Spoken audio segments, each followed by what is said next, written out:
Opposition party के तरफ देखकर वो कहने का कि रोज उठ के आप क्या लगाए हो, डॉक्टर अंबेडकर अंबेडकर अंबेडकर अंबेडकर अंबेडकर। अगर इतना ही नाम भगवान का अगर आप लेते तो आप 7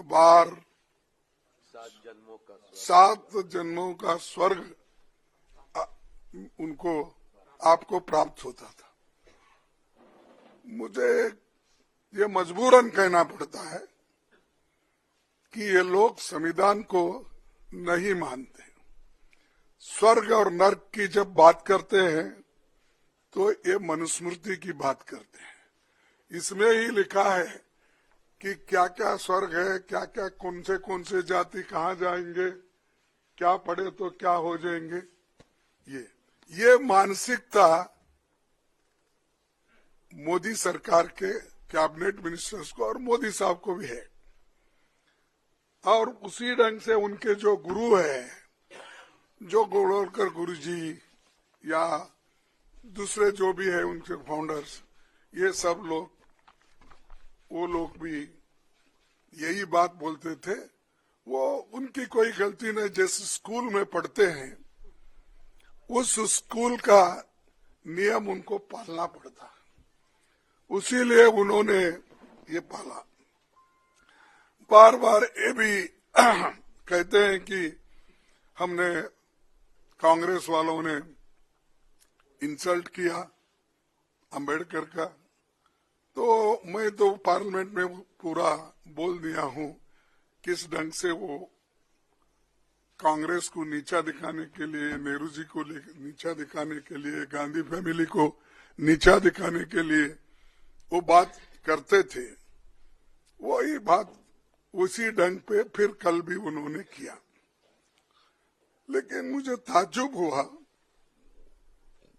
जो व्यक्ति ऐसी बातें बोल रहा है और सारे देश में टीवी पे ये बातें लाइव चल रही है, उनको प्रधानमंत्री बुला के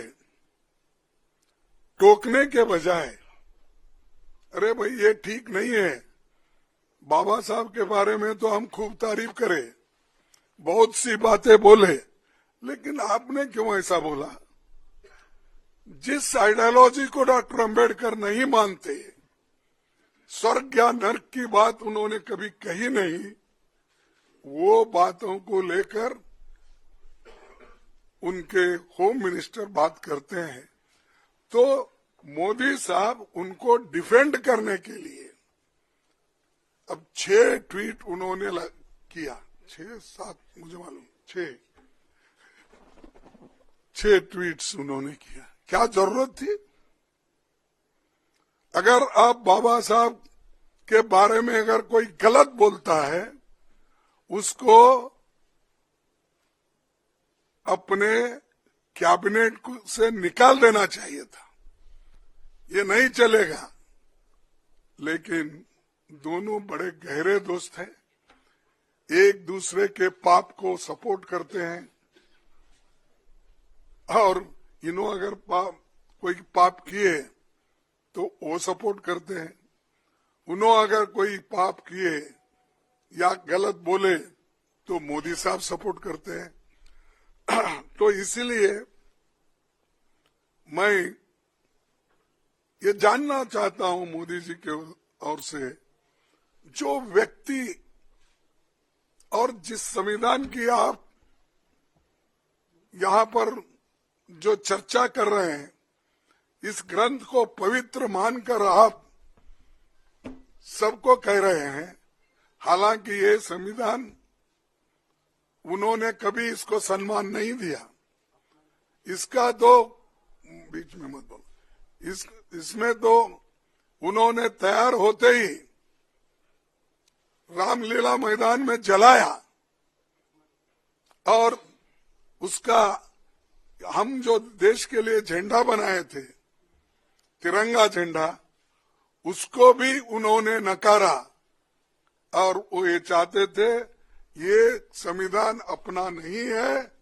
ये संविधान सिर्फ जो मनु के लॉ है वो संविधान उस लाइन पे नहीं है, इसीलिए हम इसको मानते नहीं। इसीलिए नेहरू जी का फोटो जलाए, गांधी जी का जलाए, अंबेडकर जी का जलाए, सबकी फोटो जलाए और तिरंगा झंडा को भी उन्होंने तिरस्कार किया।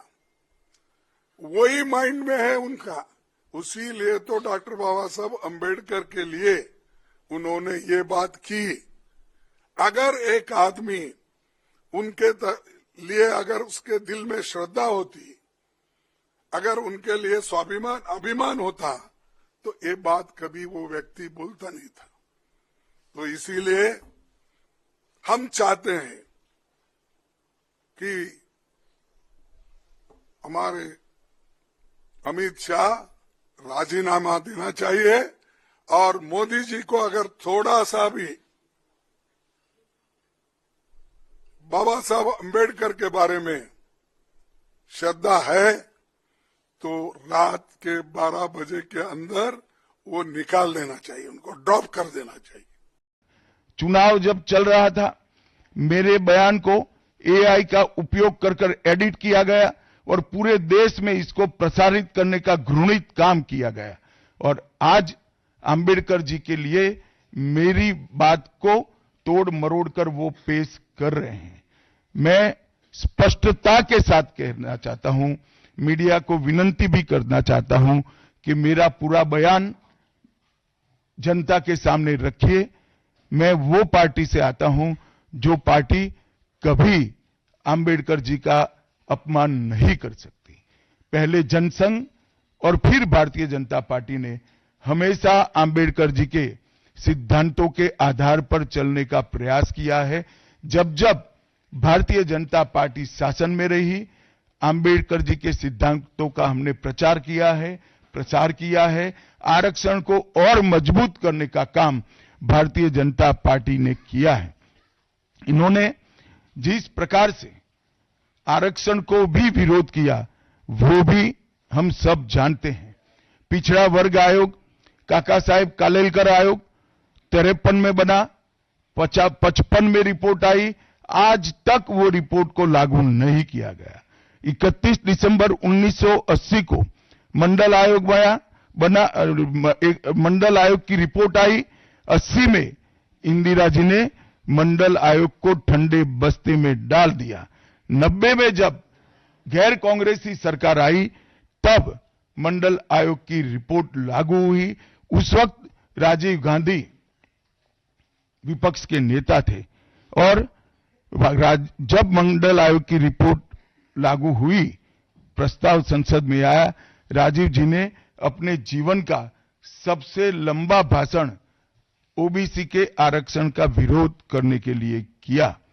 आज मैं फिर से एक बार आग्रह के साथ मीडिया को बताना चाहता हूं, सच्चाई को जनता तक पहुंचाना चाहिए। मेरी पूरी बात बहुत स्पष्टता के साथ, कोई कंफ्यूजन के बगैर राज्यसभा के रिकॉर्ड पर है।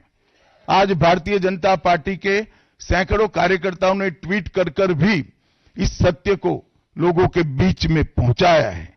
और जिन्होंने जीवन भर बाबा साहब का अपमान किया, जिन्होंने जीवन भर बाबा साहब के सिद्धांतों को दरकिनार किया, जिन्होंने जब तक सत्ता में रहे बाबा साहब को भारत रत्न मिलने नहीं दिया, जिन्होंने जब तक सत्ता पर रहे आरक्षण के सिद्धांतों की धज्जियां उड़ाई, वो लोग आज बाबा साहेब आंबेडकर के नाम पे भ्रांति फैलाना चाहते हैं। मैं कांग्रेस के अध्यक्ष खरगे जी को भी कहना चाहता हूं, खरगे साहब, आपका तो कम से कम दायित्व तो बनता है, क्योंकि आप उस वर्ग से आते हो जो वर्ग के लिए बाबा साहब आंबेडकर जी ने पूरा जीवन समर्पित किया। आपने कम से कम कांग्रेस के एक कुत्सित प्रयास में सपोर्ट नहीं करना चाहिए था। मुझे बड़ा दुख है कि आप भी राहुल गांधी जी के दबाव में इसके अंदर शामिल हुए हो। मित्रों, आज जब हम सब यहां बैठे हैं, मैं फिर से एक बार कहना चाहता हूं, कांग्रेस के पास इस संविधान के ऊपर की चर्चा में बाबा साहेब आंबेडकर विरोधी कांग्रेस है, इसका कोई जवाब नहीं बचा।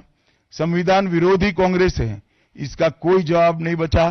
कांग्रेस आरक्षण विरोधी है, इसका कोई जवाब नहीं बचा। कांग्रेस सावरकर विरोधी है, इसका भी कोई जवाब नहीं बचा। कांग्रेस ओबीसी विरोधी है, उसका भी कोई जवाब नहीं बचा। आपातकाल का पाप कांग्रेस के ही समय में हुआ, इसका भी कोई जवाब नहीं बचा। नारी सम्मान का विरोध भी कांग्रेस ने ही किया, वो प्रस्तापित हो गया। न्यायपालिका का अपमान ही कांग्रेस ने ही किया, वो भी प्रस्तापित हो गया। भारत की भूमि को भी संविधान को दरकिनार कर विदेश को सौंपने का पाप भी कांग्रेस ने ही किया, ये भी प्रस्तापित हो गया। तब फिर से एक बार चिर परिचित अपनी पुरानी नीति पर कांग्रेस आई है और उन्होंने मेरे बयान को तोड़ मरोड़ कर आधा ही दिखाकर जनता के सामने रखना और भ्रांति फैलाने का प्रयास किया है। कृपया मेरा पूरा बयान आप सभी लोग जनता तक पहुंचाइए, तो दूध का दूध और पानी का पानी हो जाएगा। मैं उस पार्टी से आता हूं, उस संस्कृति से आता हूं, जो स्वप्न में भी बाबा साहब के विचारों का या बाबा साहब के स्वयं का अपमान नहीं कर सकते। हम जानते हैं कि देश के संविधान को समावेशी बनाने में, देश के पिछड़े वर्ग को, दलितों को, आदिवासियों को, गरीबों को और वंचितों को न्याय दिलाने के लिए और देश के लोकतंत्र की नींव को इतनी नीचे तक गहरी पहुंचाने में बाबा साहब का बहुत बड़ा योगदान है। पूरा देश बाबा साहब के प्रति कृतज्ञता व्यक्त करता है। कम से कम हम तो ऐसा नहीं कर सकते जिससे बाबा साहब का अपमान हो पाए। और मैं फिर से एक बार कांग्रेस के ये कुत्सित प्रयासों की घोर निंदा करता हूं और जो संविधान पर दोनों सदनों में चर्चा हुई, कम से कम भारतीय जनता पार्टी की ओर से चर्चा का स्तर मेंटेन करने का पूरा प्रयास किया गया था, विषय पर बोलने का आग्रह किया गया था और तथ्य के साथ बोलने का आग्रह भी हमारे सारे वक्ताओं ने किया था। वो सारे प्रयास पर कांग्रेस ने पानी फिरा है और मैं मानता हूं कि देश की जनता इसके इस प्रयास को भी जानती है, उनकी मानसिकता को भी जानती है और उनकी कार्य संस्कृति को भी जानती है। धन्यवाद।